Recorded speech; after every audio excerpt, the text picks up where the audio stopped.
Ya, singkat ya. Assalamualaikum warahmatullahi wabarakatuh. Ya menarik pemaparan dari guru kita semua terkait dengan Islam harus membahagiakan. Yang pertama tafsirnya adalah sekarang ada paham materialisme itu juga menawarkan kebahagiaan, paham hedonisme juga menawarkan kebahagiaan, paham liberalisme itu juga menawarkan kebahagiaan. Jadi Islam bahagianya itu mungkin kita bisa menilai diri kita masing-masing. Hari ini paham apa yang kita pakai untuk bahagia? Apakah betul-betul Islam konsepsi atau Islam yang sudah berkembang jadi modernisme dengan kombinasi kapitalisme, liberalisme, kemudian hedonisme, kemudian yang saya sebutkan tadi bercepat. Jadi tafsirnya ayat ini menurut modernisme sekarang kemudian dikaitkan dengan penjelasan tadi kebahagiaan itu Islam membahagiaan. Orang sekarang dengan duit sehingga monetisme menuhankan duit di mana-mana. Oleh karena itu Islam melakukan revolusi akidah. Bagaimana kembalikan kepada Allah Subhanahu wa taala sebagai satu yang memberikan kebahagiaan. Sehingga revolusi yang dilakukan kita sekarang apakah bisa dilakukan dengan revolusi takwa? Ali Imran 102. Ya ayyuhalladzina amanu taqwa haqqa tuqatih wa la tamutunna illa wa antum muslimun. Allah memanggil kepada orang beriman yang diakui imannya untuk bertakwa dengan sebenar-benar takwa, menjadi iman yang disamakan dengan kekasih Allah, wali Allah, dan kemudian kalau tidak mati dalam keadaan Islam, yaitu iman yang terdaftar, seperti Gus Baha sampaikan tadi, dia punya satu kalimat, tapi berharga sekali, itu iman yang terdaftar, yang murni tidak kesyirikan. Pertanyaannya adalah bagaimana revolusi takwa kita buat untuk melawan revolusi industri hari ini yang sudah membuat orang tertipu. Sebagaimana Gus Baha sampaikan, banyak orang tertipu, setan ahli tipu dengan lemah lembut, kasih sayang, dengan duit, ya, sehingga bagaimana kita menghadapi tipuan-tipuan dunia seperti sekarang lewat revolusi takwa yang kita buat dan bagaimana bentuk konkretnya metodologisnya. Mungkin itu saja. Terima kasih. Assalamualaikum warahmatullahi wabarakatuh. Waalaikumsalam. Berikutnya penanya kedua dari tengah. Bismillahirrahmanirrahim. Assalamualaikum warahmatullahi wabarakatuh. Sebelumnya terima kasih saya ucapkan kepada Pak Bajar sebagai moderator telah mempersilahkan saya dan memberi kesempatan. Sebelumnya saya memperkenalkan diri, saya Engki Kurniawan dari mahasiswa Prodi Ekonomi Islam UKAN 2020. Tanpa mengurangi rasa hormat kepada Al-Mukarram Tuan Guru dan Gus Baha, saya ingin mempertanyakan yang tadi sempat disinggung di awal, yaitu tentang tadayun makus, tentang kekeliruan dalam beragama. Gitu. Kita tahu sekarang bagaimana tentang perkembangan teknologi yang menyebabkan informasi-informasi itu berkembang secara masif mengenai agama-agama gitu, tentang pelajaran-pelajaran dan tafsir Al-Quran gitu. Yang kita tahu tadayun makus ini tentang bagaimana orang-orang menyampaikan yang kurang penting di atas sesuatu yang penting gitu. Nah, sebagai kami mahasiswa gitu yang masih awam tentang agama, bagaimana sih gitu cara kita menangkis agar tidak terjerumus atau terjerat dengan pembahasan-pembahasan yang kurang penting dan menjerumuskan kita ke dalam sesuatu yang sesuatu yang buruk gitu, yang kayak memunculkan perdebatan dan kontroversi. Gitu saja Pak. Terima kasih. Wassalamualaikum warahmatullahi wabarakatuh. Terakhir dari Putri, paling depan, kerudung biru. Oke, silakan. Bismillahirrahmanirrahim. Pertanyaan fikih sangat sederhana tapi saya tidak paham. Saya bacakan bagaimana cara mengajarkan istihadhah yang memudahkan kepada anak perempuan yang belum baligh, Gus Baha. Karena kalau kami jelaskan dengan menghafal dan memahami syarat-syarat tamyiz, mereka kesulitan. Dan kalau perempuan tadi sudah paham belajar istihadhah tanpa memahami tamyiz, apakah selanjutnya perempuan tersebut harus belajar istihadhah dengan memahami syarat-syarat tamyiz? Sampun. Jadi harusnya kan sudah tugas, mandat, ada SK-nya, ada fasilitasnya. Kalau gaji itu kayaknya kasar fasilitasnya. Jadi harusnya yang jawab itu ya ketua DPPA, iya. Tapi sudahlah karena saya ini orang baik tak tolong. Begini ya, jadi perspektif Islam atau taqarrub ilallah. Itu mulai dulu itu orang mau tidak mau subjektif, tapi hukum pokoknya sama. Misalnya orang mencintai Allah, ada yang saking mencintainya itu tidak pernah nyebut Allah. Ada wali itu mencintai Allah tidak pernah nyebut Allah, karena dia takut ini nama sakral, jangan-jangan dilecehkan. Imam Malik itu pernah ada seorang pengemis datang, ya Imam Malik saya minta uang. Imam Malik jawabnya itu, saya tidak punya uang, baru tidak bawa uang, juga tidak punya uang. Kamu besok ke rumah saya atau nanti ke rumah saya, tak kasih uang. Terus diberi nasihat sama temannya. Halla itu mbok yawa Anda ngomong rozaqakallah. Ya, semoga Allah memberi rezeki kamu. Jawabnya Imam Malik itu apa? Saya masih hafal teksnya. Fa'ana ujillu ismallahi ta'ala an azkura indaman yakrohu sama'ahu, ada yang baca sima'ahu walau dimna jumlatin. Saya tidak mau nyebut nama Allah pada orang yang nggak suka nama itu, meskipun tuh hanya secara apa itu eksplisit. Artinya kalau dongakno itu serang di duit, jaluk duit kayak itu kira-kira itu. Wong saya mintanya uang kok dikasih apa? Doa. Jadi kadang-kadang orang cara mencintai Allah itu, lah ya bagi pengemis tadi rozaqakallah itu maknanya kan nggak mau memberi kan? Doa tadi kan disimpulkan nggak mau memberi. Sama seperti kita di Jawa ada keponakan misalnya mau mondok pamit padenya, kata padenya, ya wis le tak sangoni slamet, ya sudah tak sangoni slamet. Slamet ndonga tok gak modal agak tunggale. Ya, berdoa saja tanpa modal. Nah, Sayyidina Umar radhiyallahu anhu itu diantaranya orang yang meriwayatkan hadis Innallaha ta'ala kallafani an asrifa an du'a. Allah memaksa saya, menugaskan saya supaya tidak semuanya itu dikonsultasikan kepada Allah Subhanahu wa taala.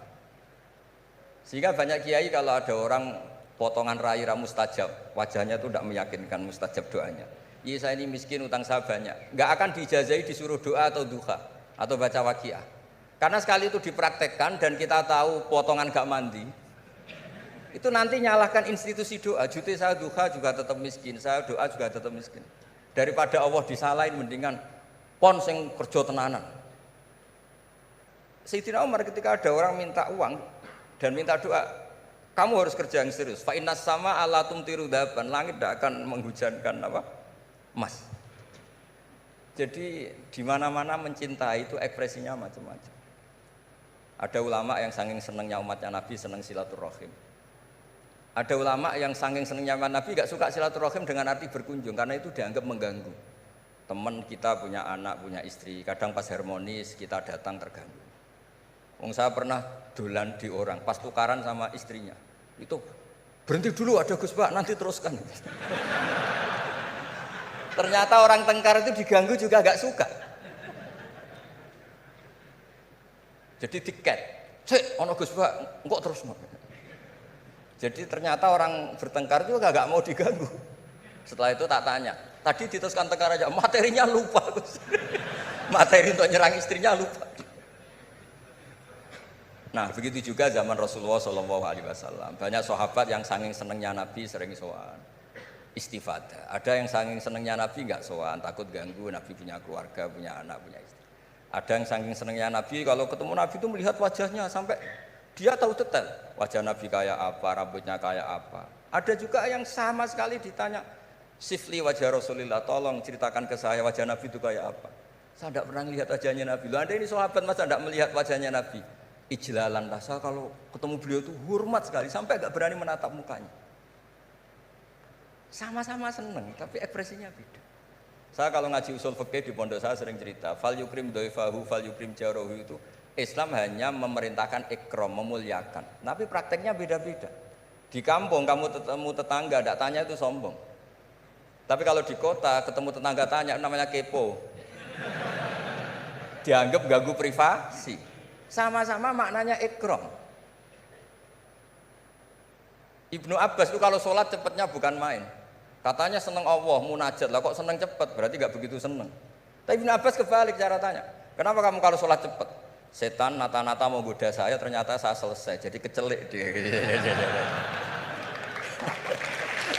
itu juga ilmu. Ya artinya cara itu tidak usah distandarkan. Gitu. Ya monggo lah, sepenting ada sanatnya. Ada apa? ada sanadnya. Ya saya seperti datang ke sini itu mungkin bagi Anda bagus. Wah Gus Pak kersorawo alhamdulillah. Jari santriku, waduh gak ngaji meneh diganggu wong UII. Jadi Anda statusnya bagi saya pengganggu. Nah, itu juga yang terjadi di tafsir. Wasab'atin idza raja'tum. Ada pelanggaran tertentu di puasa, itu kafarohnya itu fasyamu salasati ayamin fil haji wasab'atin idza raja'tum. 7 ketika kamu pulang. Itu kata Abu Hanifah, 7 hari ini boleh dilakukan di kawasan Mekah. Asal selesai haji sudah. Tapi bagi Imam Syafi'i pulang itu harus sudah sampai rumah. Sekarang saya beri pertanyaan. Ketika Pak Fajar ini acara selesai, terus dia pamit saya pulang. Gus saya tak pulang. Bagi saya dia sudah pulang meskipun masih di jalan. Tapi bagi istrinya istilah pulang kalau sudah sampai rumah. Lalu idza raja'tum itu pulang itu menurut siapa? Mas Majdi nanti ketika sudah pamit di bandara kita bilang sudah apa? Pulang. Tapi kata istrinya belum. Sama-sama istilahnya wasab'atin idza raja'tum. Ada kiai itu tidak pernah mikir Islam sama sekali. Sebenarnya sama Islam bukan main, tapi gak tahu mikir Islam. Tak tanya Islam agamanya pangeran Gus, mbok pikir keliru, ono sing duwe. Islam itu milik Allah, ya, mesti diurus sama Allah. Tidak usah kamu pikir. Allah sendiri nanti yang ngatur Islam. Ternyata saking tawakalnya nggak mikir. Ya ada juga yang mikir Islam semangat malah keliru saking semangatnya. Ya macam-macam. Sama-sama mencintai Islam. Coba kalau kamu seneng sama anak-anak, anak kamu main pakai motor atau pakai ontel. Pilihannya 2. Kamu peduli, ayo kawal nanti kalau jatuh, ayo kawal sama pembantu ini nanti kalau jatuh. Itu ya bukti cinta. Ada enggak? Sembarno ae wis pinter. Anakku wis pinter, nak tiba tangi dhewe, anakku sudah pinter kan. Itu juga penghormatan pada anak. Jangan kira makna seneng itu harus terbentuk satu versi. Seneng anak ya nak dolan dikawal. Ternyata yang membiarkan juga bentuk penghormatan bahwa anak ini sudah mandiri. Ya terus yang masalah istikhadah itu masyhur itu di riwayat Hamnah binti Jahsh. Hamnah itu haidnya melebihi hari wajar. Terus sama Nabi sudah kamu saya haidkan sesuai tanggal yang sebelum kamu kena penyakit ini. Itu kamu anggap haid, lainnya kamu anggap istikhadah. Itu istikhadah paling gampang. Ikuti saja fatwanya Imam Syafi'i. Jadi misalnya Januari kok 6 hari, Februari kok sampai terus mulai ada penyakit sampai 1 bulan keluar darah, Maret keluar darah, itu kata Imam Syafi'i ngikuti riwayat tadi, sudah kamu fatahayati terus sitata ayam, sab'ata ayam, terus Nabi ngendikan kamu menghaidkan seperti bulan-bulan sebelum kena penyakit istikhadah. Lainnya di istikhadah. Itu namanya ruddat ilal adat. Jadi supaya ndak ribet pakai tamyiz diukur. Ini darah ini lebih kuat dibanding ini, yang lemah ndak kayak sing tukang delok ya sapa gitu. Apalagi yang ditanya itu lelaki gitu tuh. Nah, itu kan ya agak repot lah, coba lah agama ini tidak perlu repot-repot seperti itu. Jadi ini sebagai senior saya kasihan sama Pak Junet ini. Harusnya beliau nanti yang kena hisab pasti Pak Junet. Jabatannya mau, tanggung jawabnya nggak mau. Ya tapi kebetulan ada orang baik di sini ya alhamdulillah saja. Kalau ketemu saya tuh cium tangan bolak-balik, tapi niatnya kayaknya mau supaya saya mau backup gitu. Nah ini yang satu pertanyaan Mas Wasdi ini masih kan 3, saya jawab 2.